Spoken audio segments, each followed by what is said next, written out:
We live in an era where everyone is busy, but no one is productive. We chase the clock, yet we feel like we're losing.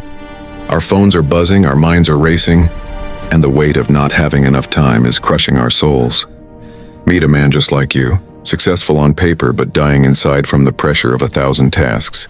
He felt that if he could just manage his minutes better, he would finally find the peace he was searching for. One morning, he looked at his reflection and didn't recognize the man staring back. He knew he had to leave. He decided to find the one person who supposedly knew the secret to eternal time. A master in the mountains. The journey was long, through forests that didn't care about his deadlines, and winds that didn't hear his phone. He reached the base of a mountain that seemed to touch the clouds. 1,000 steps stood between him and wisdom. Every step was a struggle.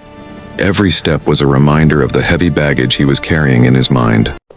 At the top there was no office, no clocks, only silence. And there he sat, the master of time. The monk sat as if he had all the time in the universe. He wasn't rushing.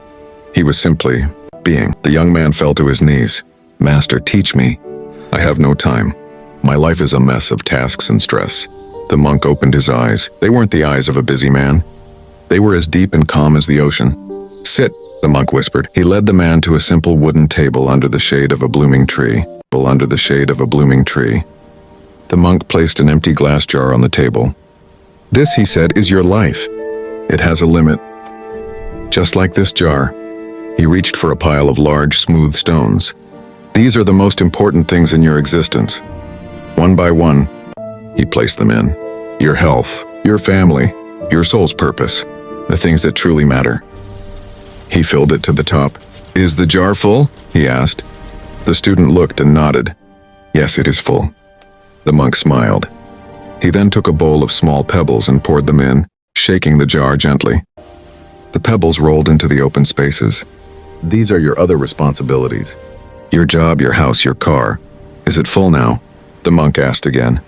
The student, thinking he understood, said, "Now it is surely full."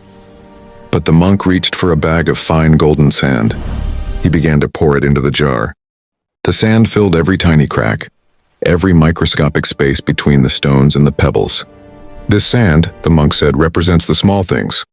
The mindless scrolling, the gossip, the small worries." Finally, he took a cup of water and poured it in. The sand soaked it all up. The jar was now truly heavy. Now, the master said, "Listen carefully. If you had put the sand into the jar first, there would be no room for the stones. If you spend all your time and energy on the small stuff, you will never have room for the things that are important." The young man sat in a stunned silence. He realized his jar was overflowing with sand and water. "Master," he asked, "how do I change? My jar is already full of sand. Is it too late for me?" The monk emptied the jar with one swift motion. "Every morning you get a new jar. Every morning you choose.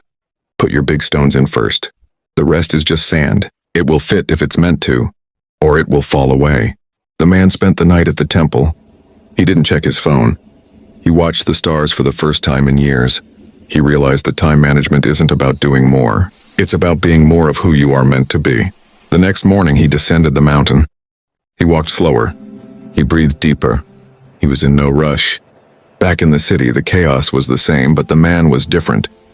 He knew his stones. He ignored the sand. What are the stones in your life? Don't let the sand steal your soul. Subscribe to keep the wisdom flowing.